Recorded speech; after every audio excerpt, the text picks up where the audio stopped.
Hobby Quick Hits. Delivering that breaking hobby news directly to your earlobes. You want to know those hot drops from the card shop? We've got you covered. With your host, John Newman.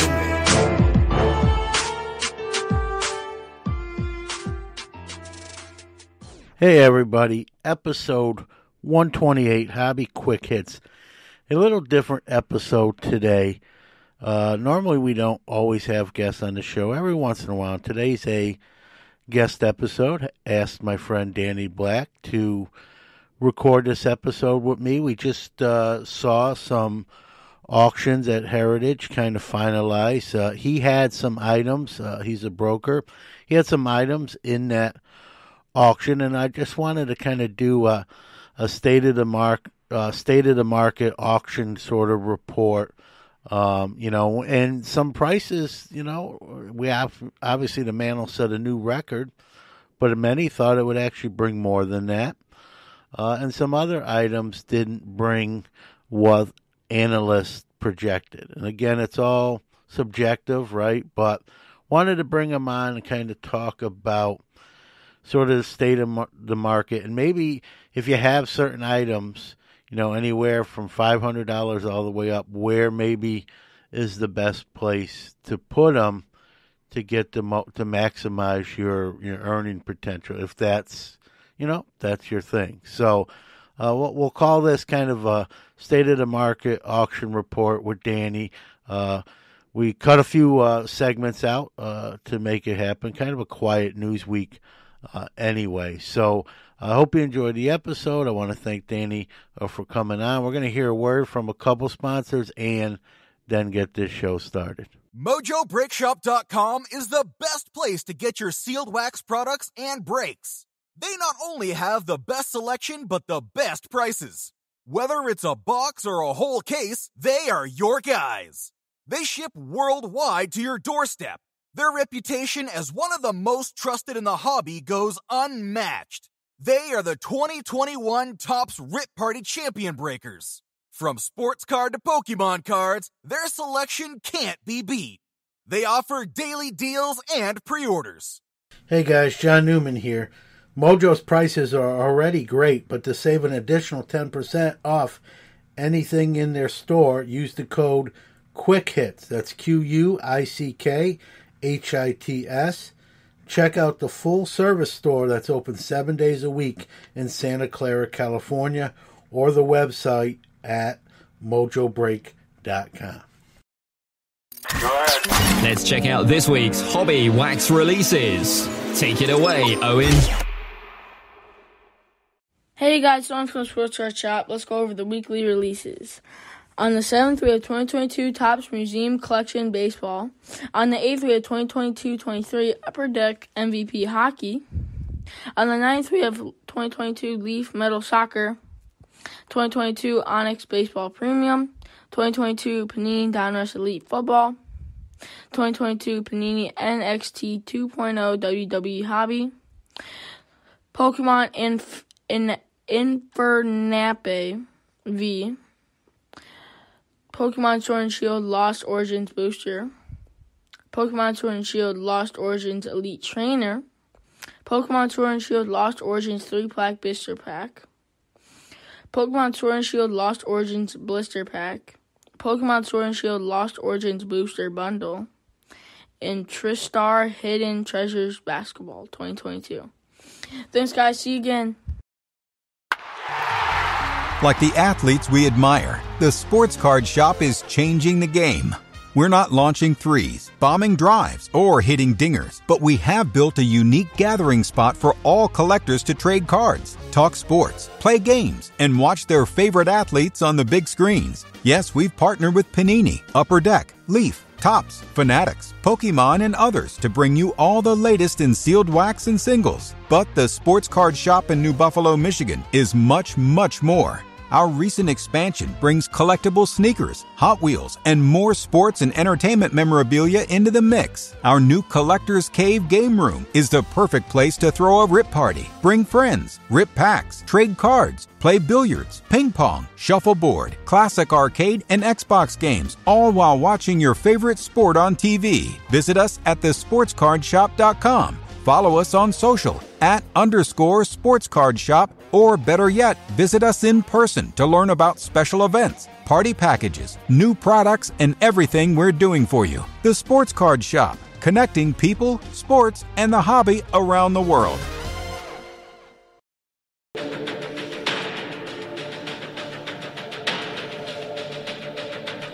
now, our feature presentation. All right, we don't always do interview guests on Hobby Quick Hits. This week's show is an exception. We just had the Heritage Auction complete, headlined by the 9.5 SGC Mantle. And, the market is up for debate, what's going on in the current market.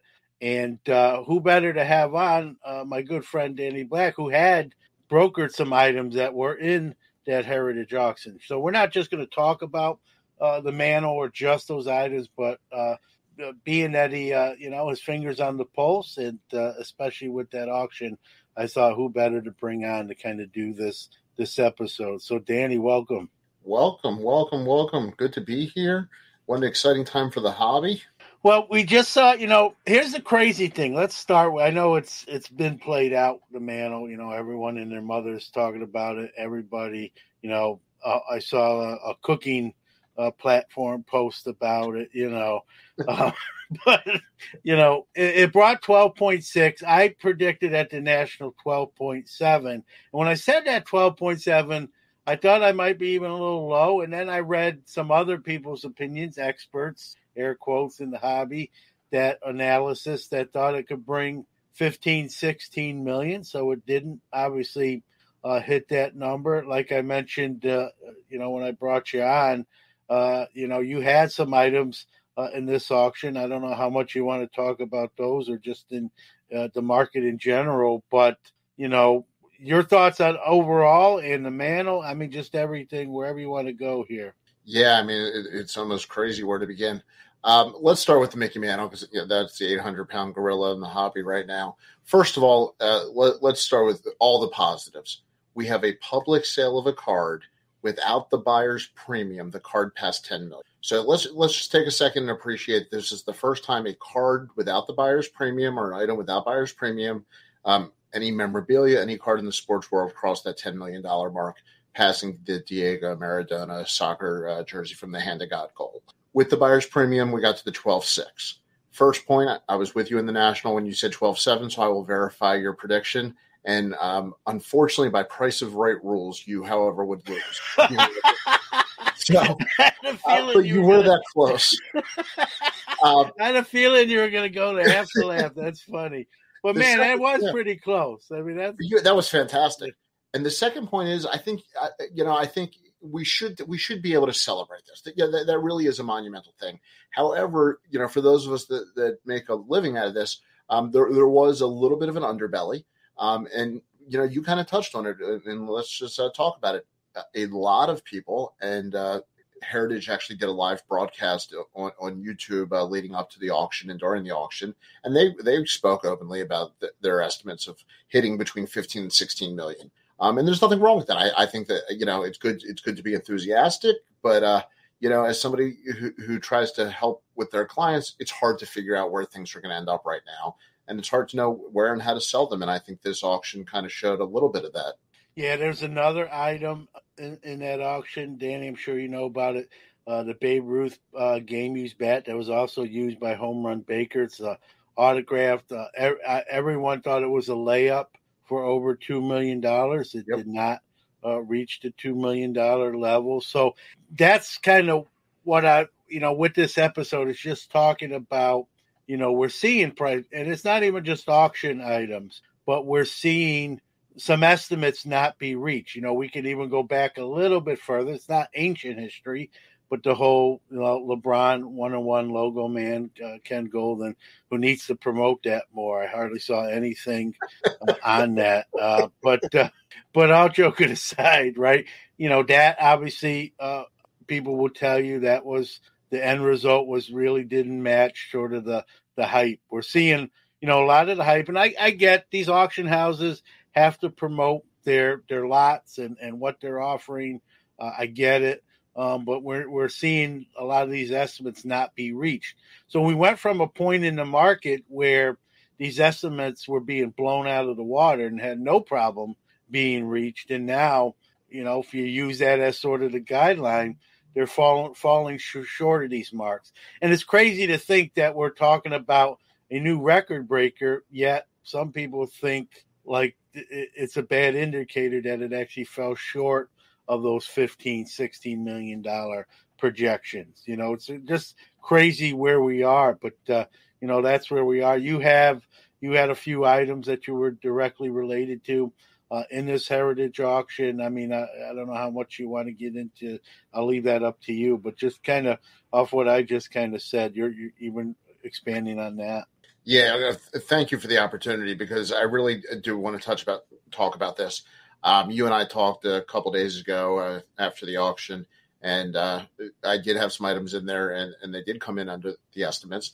But estimates are hard. And let me first acknowledge, for any auction house, and this is true with Golden or REA or whoever it may be, or Heritage, anybody, an estimate is usually based upon comps. And we know this with cards. We do it all the time. On a $100 card, we comp it out.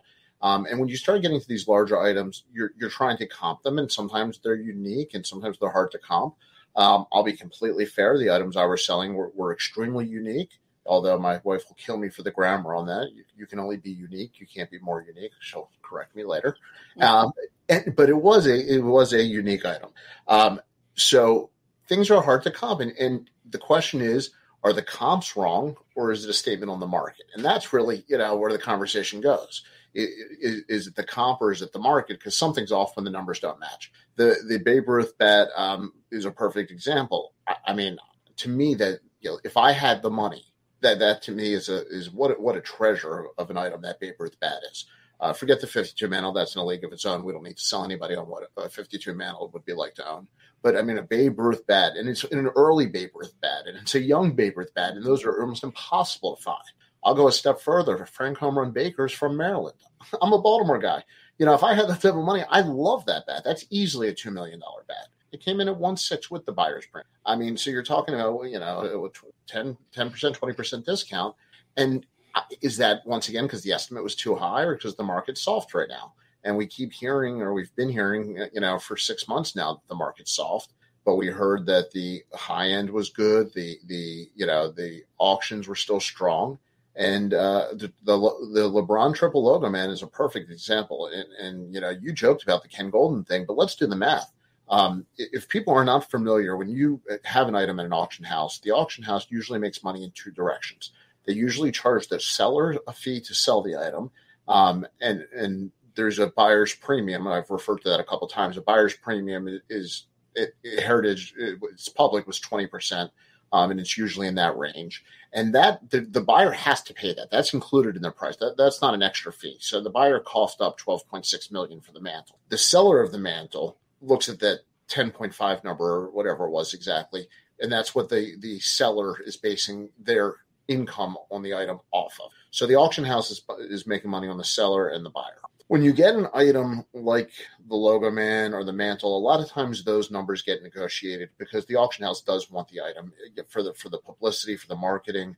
And quite frankly, what a cool thing to have. And if you do this for a living, you want those types of items. So I understand, and I've negotiated with auction houses, and there's lots of ways to make everybody happy and to make a good agreement. But when you have a commission on an item that could be $15 million or $10 million or even $2 million, the commission and the percentage for the auction house is so high that what incentive do they have to necessarily market the rest of the catalog to the same degree? And it puts them in a tough position because you can have hundreds, thousands of items in an auction. I mean, PWCC on a weekly auction, I can't go through their catalog to look for a deal. I don't have the hours in the day to go through all the items. And I think that's, it's a challenge. So when you have a catalog, and physically, I mean, some of these auction houses, it's still a thick paper catalog. And I have some. They're like phone books. Remember phone books? You don't see them anymore, but they're the modern day phone books. I'm actually I'm sitting on two, so I'm high enough for the monitor. But that's true. I mean, there's a ton of items. So, if I ran an auction house, I would not spend my marketing money on a $500 or $5,000 item when my commission on that is going to be a fraction. I mean, literally a fraction of my commission on the $10 million, $12 million item, even if there was a negotiated deal. But that leads to the question of what do you do if you're trying to sell those types of items? And I fall kind of in that mid-range where I don't represent the Mickey Mantle seller. I'll be honest and upfront with everybody. The Mickey Mantle card was not my item in the auction. But I'm in the kind of that mid-range. And so I can't expect an auction house to give me the marketing and the publicity that Ken Golden gave the Logo Man and LeBron. I mean, that's just not realistic. At the same time, how do I best represent my clients to sell their items, in public or in private or in any way? There's, we can always say eBay, but that's not a platform for everybody, and that's not a platform for every item. And so it leaves a tough position. I'll be honest. I had hoped to do better in this auction. I'll be frank about that. But, was that because my standards were too high? Did I fall in love with my items too much? And was I, setting the bar too high? I don't know. Maybe. Did the auction house set the bar too high? I don't know. Was my client setting the bar too high? Who knows? But the numbers we wanted, we didn't get. I think it's fair to say at this point that there needs to be an adjustment on the estimates from both the buyers and the sellers, because people are going to pay what they want. I don't think we need to artificially inflate the estimates at this point. The market doesn't need to be pushed. The market is pulling itself into, call it a correction probably. And there's nothing wrong with selling a bat for $1.6 million. There's nothing wrong with selling a card for $12.6 million. So I think it's okay to not hit your estimates, but it's also okay not to put the estimates unreasonably high. And to be fair, the printed estimates were lower than that. But I think the enthusiasm of the pandemic has still gotten run away. I mean, I don't think there was any secret that, Ken Golden really wanted to get, the money on the LeBron Logo Man, and it didn't hit. The triple Logo Man just didn't hit the numbers they wanted. Let me say this is unverified, but I understand that he had a financial interest in that card. In one way, shape, or form or the other. Don't take that as fact. I'm not reporting that. I am telling you rumors that I've heard. So it does give an incentive to market a specific item in that auction. I don't know that he had a financial incentive in selling every item in that catalog. So what do you do to all the people selling the rest of the items in the catalog? What do they do with their items, and what's the best platform? And I think that's what you want to talk about. And I don't know that I have an easy answer, but I can tell you where the market is right now, and that's where I'm finding it. Yeah. Do you think, Danny, that the auctions, these auction houses, they're just having too many lots in these auctions, that they should almost run them as like two separate auctions? That way, if you're not in, that upper echelon looking for that 6-figure or 7-figure card, or 8-figure card in this case, like, you can avoid that because, hey, listen, I don't have that kind of money, and then you almost have like two separate auctions, maybe, whatever you want to call it, the upper echelon, your regular, your premium, your regular auction, or however you want to differentiate it.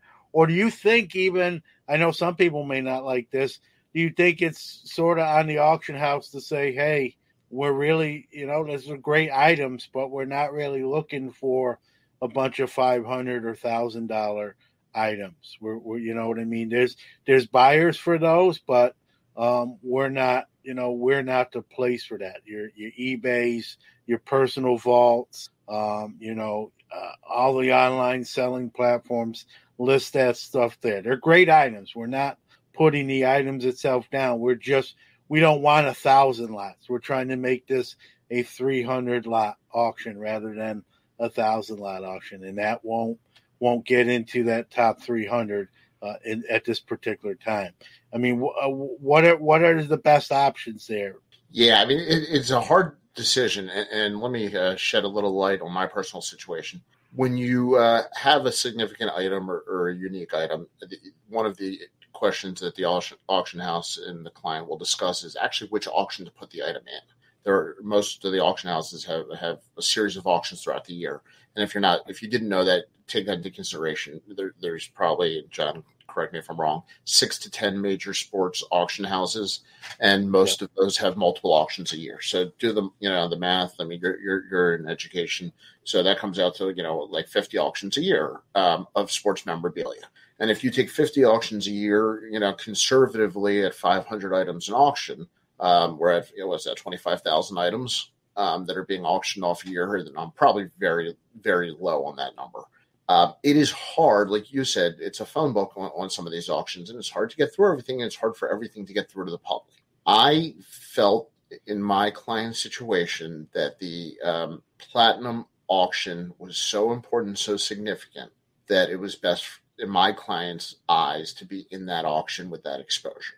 Maybe I was wrong. Or, like you said, is it the type of thing where the mantle just becomes kind of its own night? There's only so many people in the world that are even bidding on that. So of all the eyeballs that were following it, I mean, how many guys were really, or how many people were in that? We're talking a handful. So are you really marketing to 6 people in the world? And that becomes the question. Did we have an entire auction for 6 people? Did Ken Golden have an entire auction for 6 people?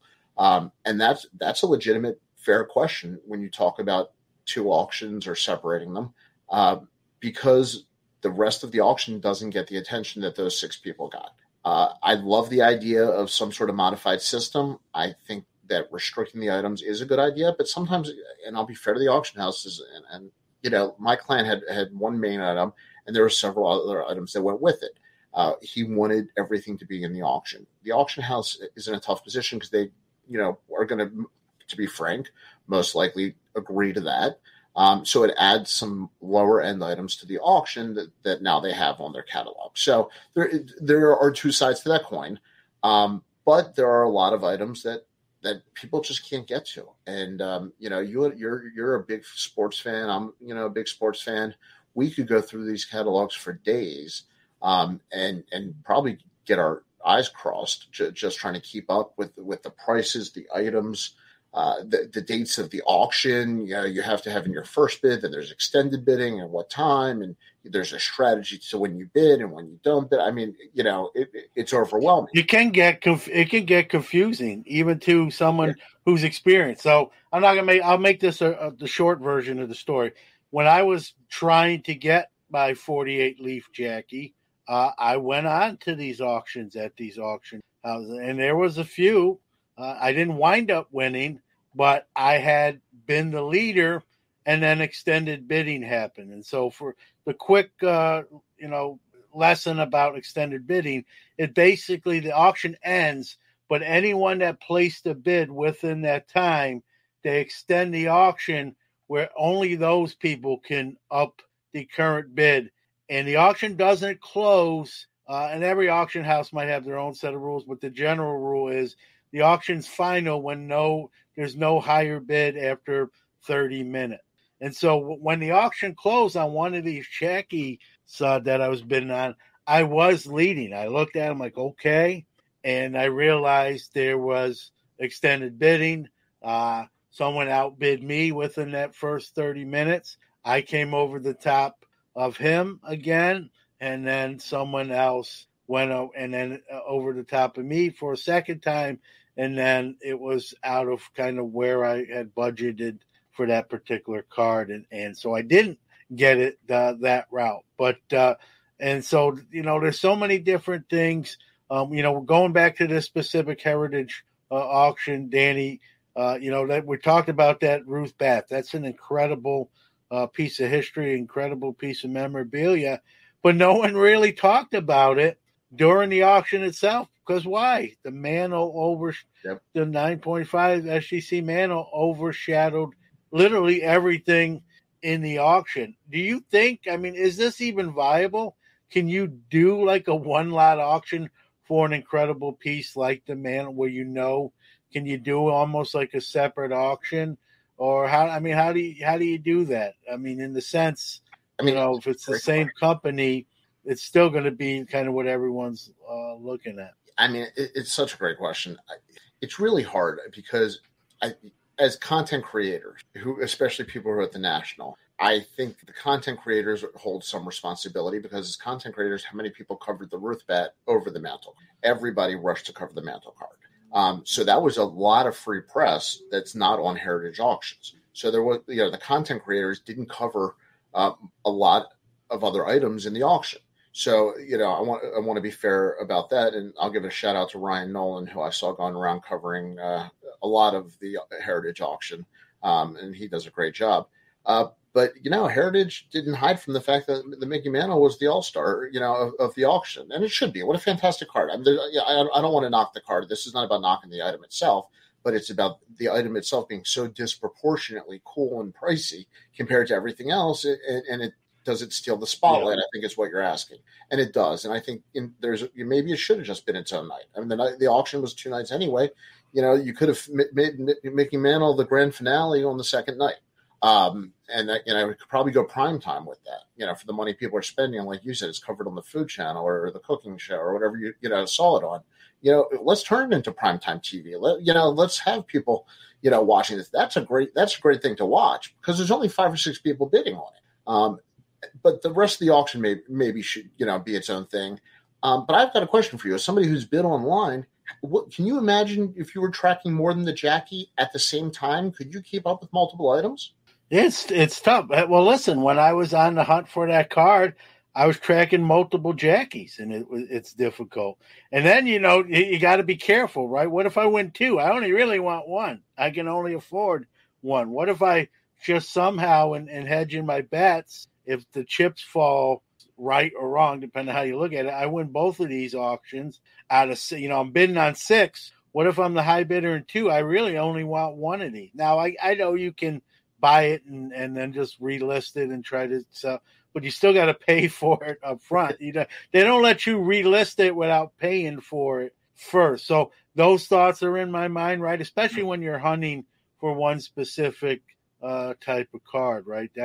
Those things are like, you almost got to say, which one do I logistically have a better chance at winning, and really put your eggs in that basket.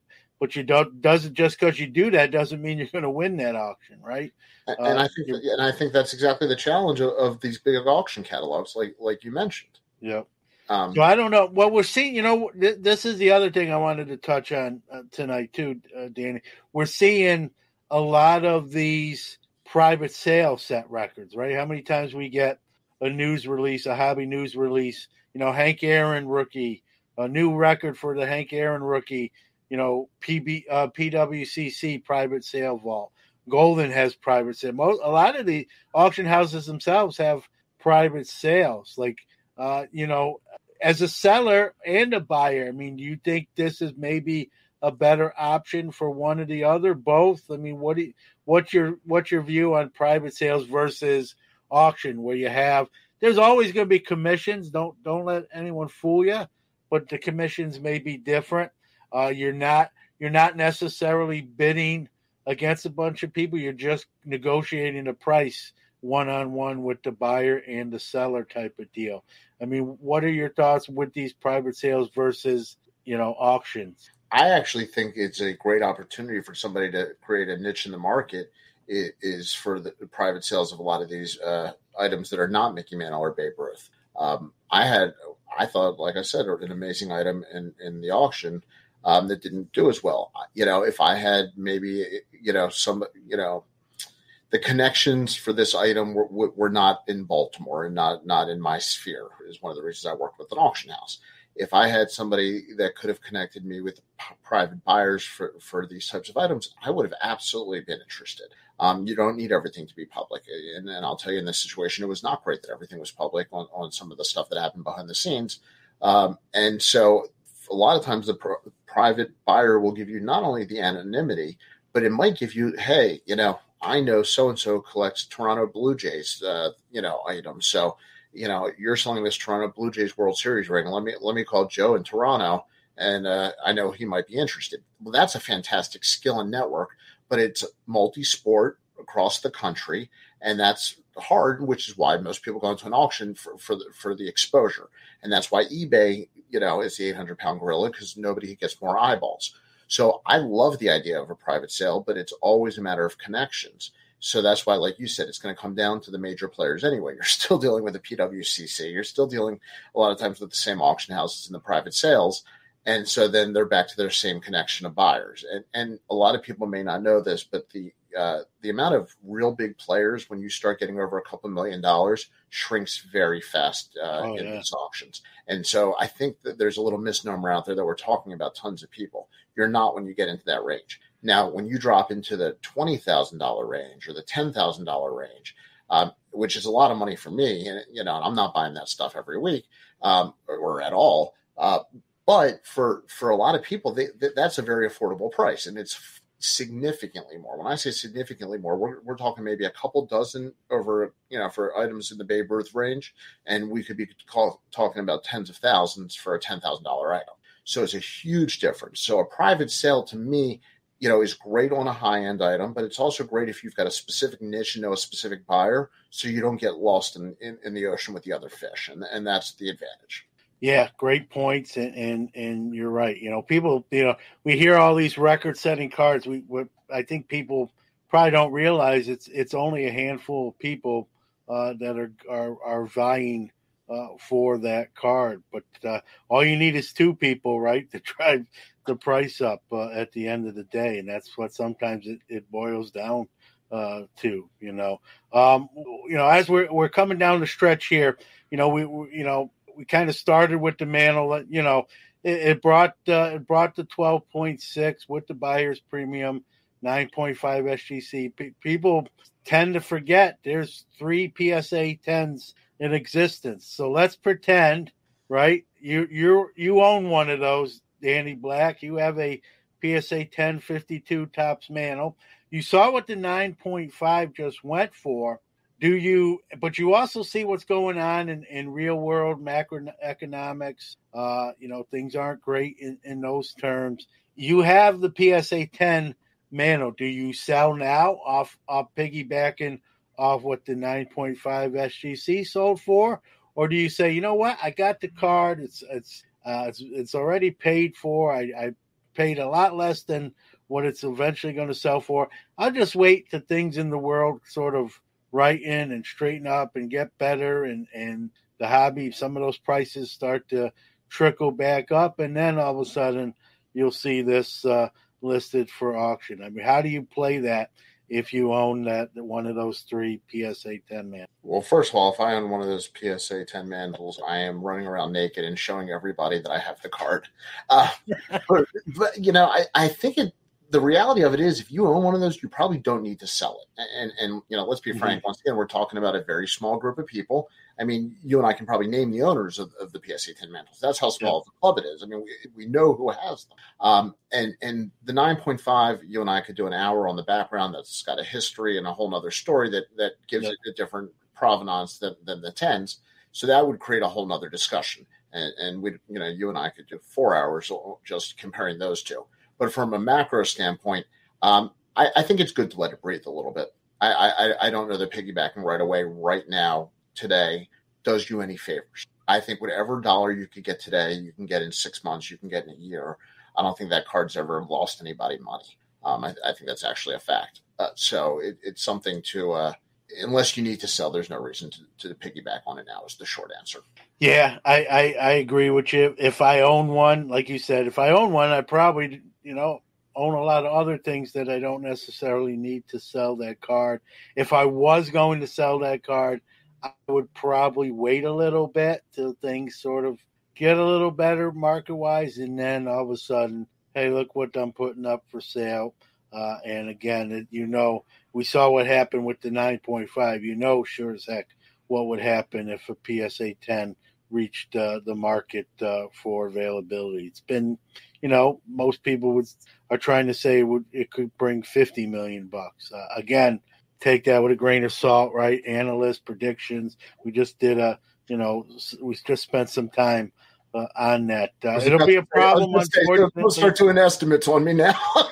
Yeah, unfortunately, it's going to remain a hypothetical question rather than a real one for us. But it's fun. It's fun to bat that around a little bit and throw that out there and if anybody wants to see how our answers compare.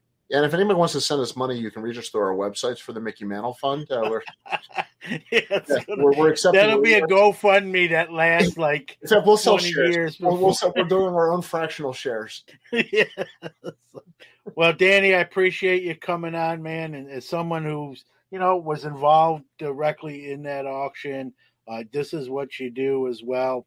As a broker, and you gotta, as I always say, a finger on the pulse, especially when it came to this topic. And wanted to tackle it, and I said, who better to bring on? So glad you made some time. And we don't always have guests on this particular show, but I made an exception today. So thank you.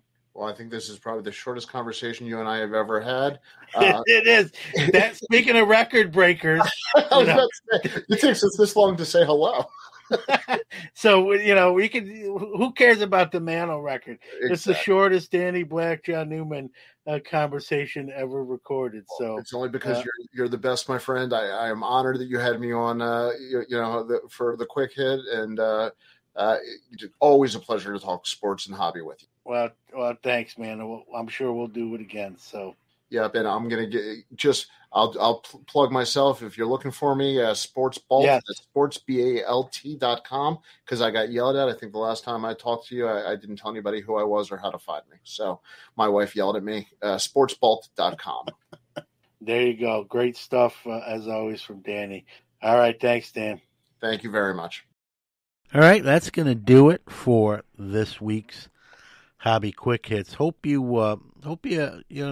like that. Every once in a while we may have a guest on this show. It happens sometimes with Sports Card Nation. We get a 2-month backlog with scheduled guests, and want to do something quicker, including the interview, a shorter interview. So maybe we'll every once in a while, I won't overdo it, but every once in a while I'll have someone on Hobby Quick Hits, much like today.